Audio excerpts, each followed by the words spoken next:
From the studios of Farm Journal Broadcast, this is AgDay.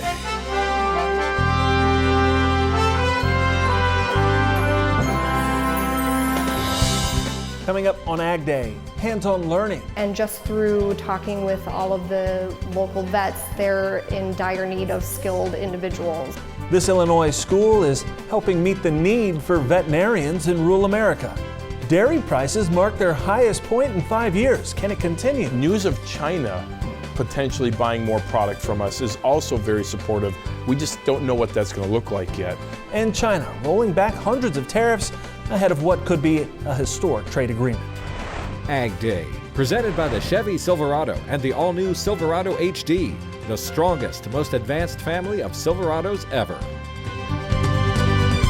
Good morning, I'm Clinton Griffiths. China announcing this week plans to cut tariffs on hundreds of products, including U.S. ag products like frozen pork. That announcement coming as the two nations prepare to sign a Phase 1 trade agreement in the coming weeks.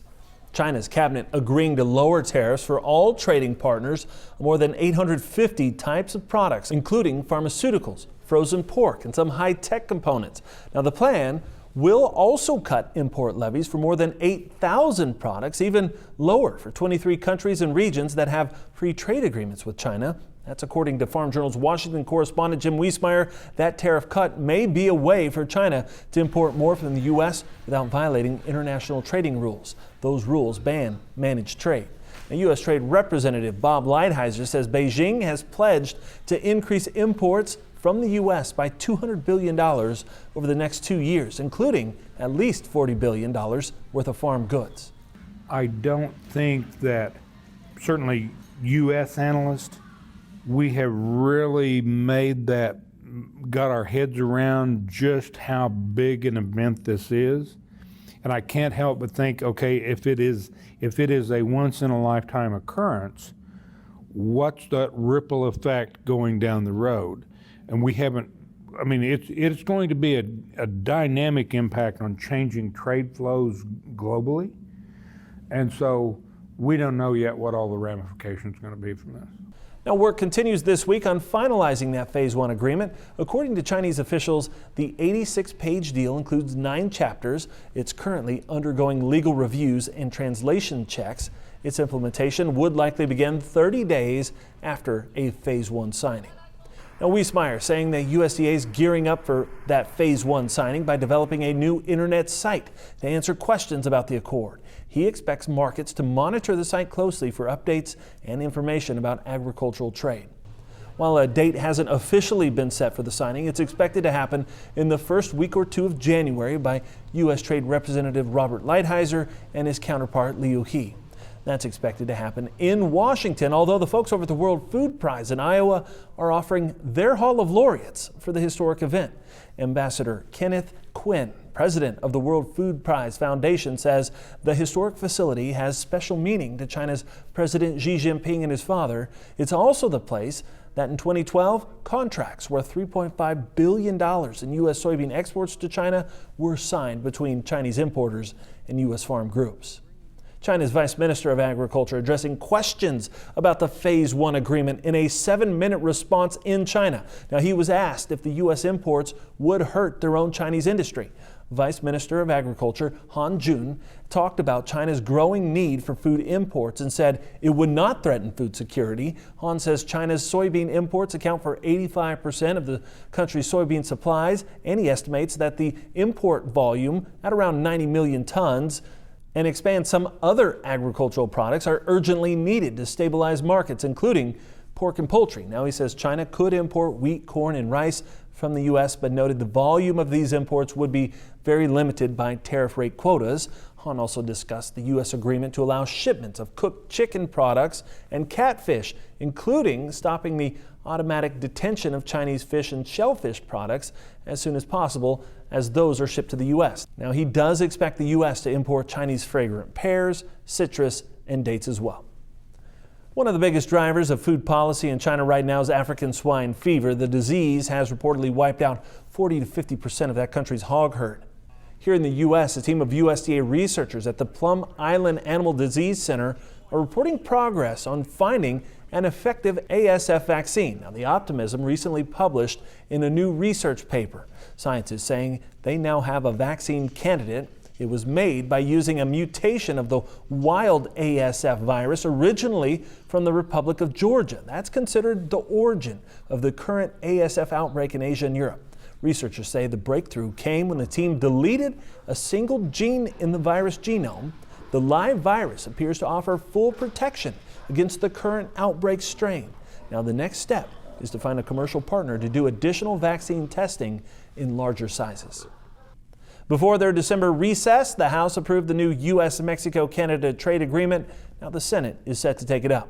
Iowa Senator Chuck Grassley tweeting that the Senate Finance Committee will start work on USMCA when lawmakers return to Washington. He says he plans to get markups started and to the panel on January 7th. Like the House, he's expecting strong bipartisan support for the legislation. Grassley says he does think that USMCA will be to the president in early 2020. A winter warm-up is headed for the heartland during Christmas week. Meteorologist Cindy Clausen has the latest. Cindy. That's right, Clinton. Much of the nation's midsection as well as the eastern part of the country have been experiencing very, very mild temperatures, feeling more like fall than the first week of winter. And in some cases, those temperatures have been a good 20 degrees above normal. You can see there pretty much the eastern third of the country in that much above normal category, whereas basically the eastern half of the country is looking at warmer than normal temperatures this week. The only place where we're seeing cooler than normal temperatures is in the southwest. And with these warmer temperatures, we're melting some of that snow, and some of that snow will melt off in places like Cabot, Vermont. Vermont's Secretary of Agriculture, Food and Markets, Anson Tebbets, shared this picture of sunrise from his home place. He said he's pretty sure the reindeer were practicing touch and goes Monday night ahead of that Tuesday night run. Just check out that sunrise over the blanket of white snow. What a sight to wake up to. Thanks so much for sharing that. Coming up in just a few minutes, we'll take a look at your national forecast. Clinton? All right, thanks, Cindy. Dairy farmers are enjoying the holidays just a little more this year thanks to better milk prices. The November Class 3 price of $20.45 per hundredweight is the highest it's been in 5 years. For the year, Class 3 prices will average almost $17. That's $2.35 higher than last year and $4 higher than the $13.89 low set last February. Now, part of that price strength is less pressure from production. USDA's November milk report showed production up less than 1%, and cow numbers are down 27,000 head from a year ago. To a degree. Let's keep in mind that the fourth quarter is a massive consumption period for dairy. And so the holiday bid, as we refer to it, is there for a reason. When that goes away, it's not that the demand goes away, it's just that it's not as robust as it is in the fourth quarter. So it will back off, and that's when we generally see inventories start to rebuild. That normal cycle, I believe, will stay intact. News of China potentially buying more product from us is also very supportive. We just don't know what that's going to look like yet. And then on the cow side of things, we've already began to rebuild the herd. We're not exactly sure at what speed, but we're already 10,000 cows back up off of the low point for the herd by the most recent estimation. So that could continue given that profitability is in play right now for the dairy sector. University of Wisconsin dairy economists Bob Kropp and Mark Stevenson say 2020 should be another good year. Kropp is projecting Class 3 prices will average between $17 and $18 for all of 2020. That's about $1 higher than 2019. Stevenson is even a little bit more optimistic, particularly in the second half of 2020. A possible trade deal with China could change the acreage dynamic going into 2020. We'll talk about that next in Analysis. And later, getting hands-on experience is a great way to decide if a career is right for you. We'll see how one Illinois high school is giving kids a head start today in the country.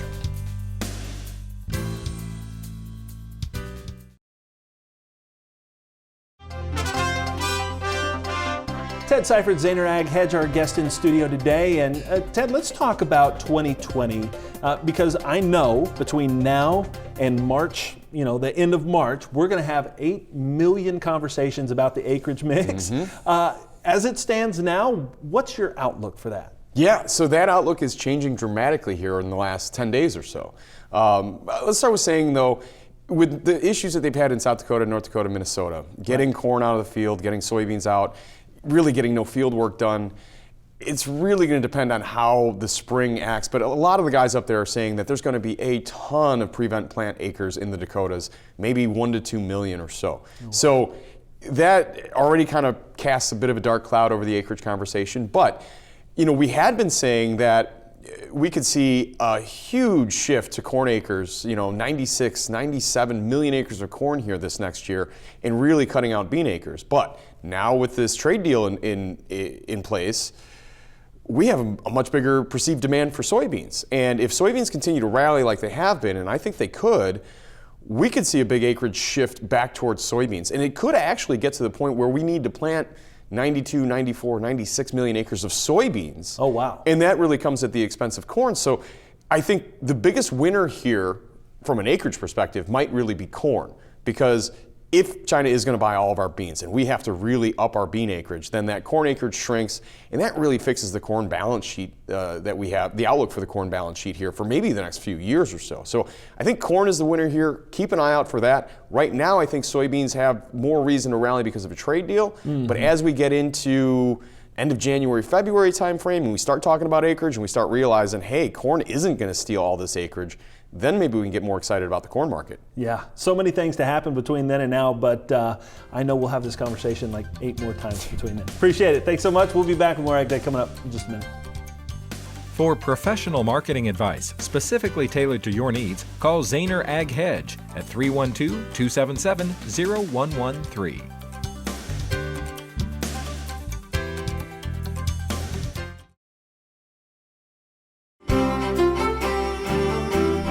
Meteorologist Cindy Clausen joining us with a look at weather. And Cindy, as we talk about this Christmas week, it's actually been pretty warm in lots of the country. If you were basing it just on the weather, you'd think that it was maybe Easter, right? Instead of Christmas. We're getting a little confused, our senses, right? It's supposed to be cold this year. Well, it's not, because that Arctic air is holding up in Canada, and that's why we're seeing these very warm temperatures across the country.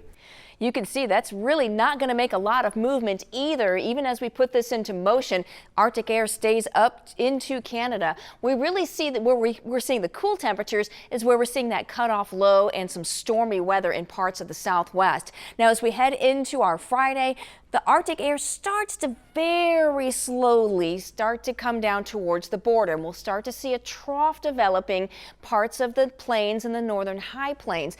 Then we'll start to see some of that Arctic air coming in to some of the plain states while we remain warm into the weekend for much of the eastern part of the country. But let's watch as we get further into Saturday, as we really start to see that Arctic air intruding into the plain states and into the central plain states, starting to get into the Midwest. So we finally start to see that Arctic air taking shape over the nation's midsection as we get into Sunday. So we'll start to see some of that wet weather turning into a little bit of snow by the time we finish off the weekend.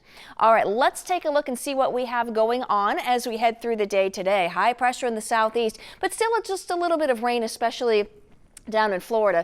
There's the cutoff low. We've got a surface low that's going to bring some rain and some higher elevation snow to the southwest. We're also looking at a low pressure system in the Great Lakes. That'll bring some rain and snow mostly along the border between the U.S. and Canada. Heading into the evening hours, we're going to be seeing not a ton of moisture along that trailing front, at least just yet. We're going to start to develop some moisture over in Texas as we see that we're starting to see some of that Gulf moisture come into play. Some wintry mixed weather heading into the northeast, and still some really messy weather in the southwest as that low continues to push on off to the east. So look for some pretty heavy rain in spots and some heavy snow. That's one of the areas we really need to watch as we get into the next couple of days. That heavy rain really developing, because that's going to be a slow mover there. So heavy rain, Texas, Oklahoma, parts of Kansas, heavy snow on the backside of that. Also some heavy rain continuing into the southwest. That's a look at your national forecast. Now let's check on the weather where you live. Brawley, California, cooler with rain likely today and a high of 58 degrees. Ferdinand, Indiana, mostly cloudy and warm with a high of 61. And heading over to Washington, Georgia, mostly sunny with a high of 68. Up next, we'll check on cattle markets and the latest cattle on feed report from USDA. And later, this Illinois high school is helping students get started in a career while addressing the growing need for veterinarians in rural areas. That story in the country. Closed captioning is brought to you by BASF. Grow smart with BASF. We create chemistry.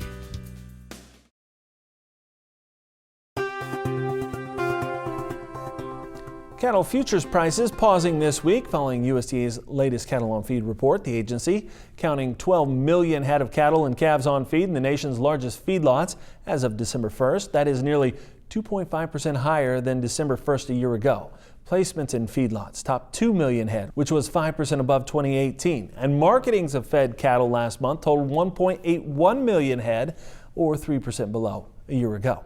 Traders calling that cattle on feed report negative for prices as totals came in higher than the pre-report estimates. Last week, cash fed cattle prices traded from 120 to 121, with dress cattle at 192.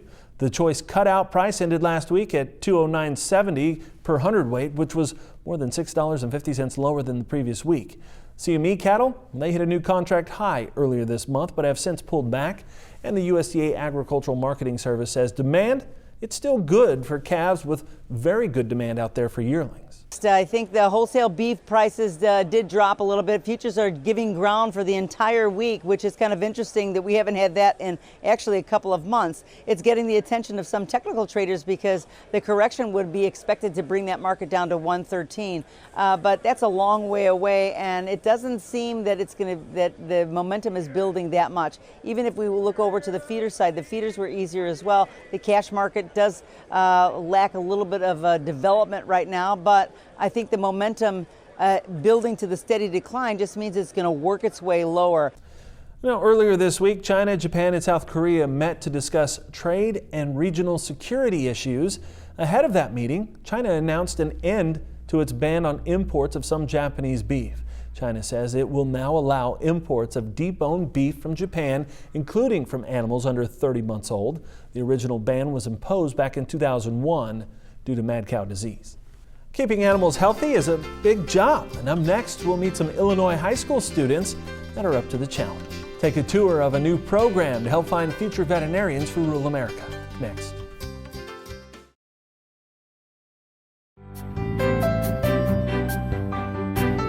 High school is a great starting point to begin searching for a career. Well, in Illinois, one high school is urging students to look at veterinary science. The school offers vet tech classes for FFA members in hopes of getting more kids interested in becoming veterinarians, assistants, and technicians in rural communities. Betsy Gibbon has more on the classes you won't find at just any school.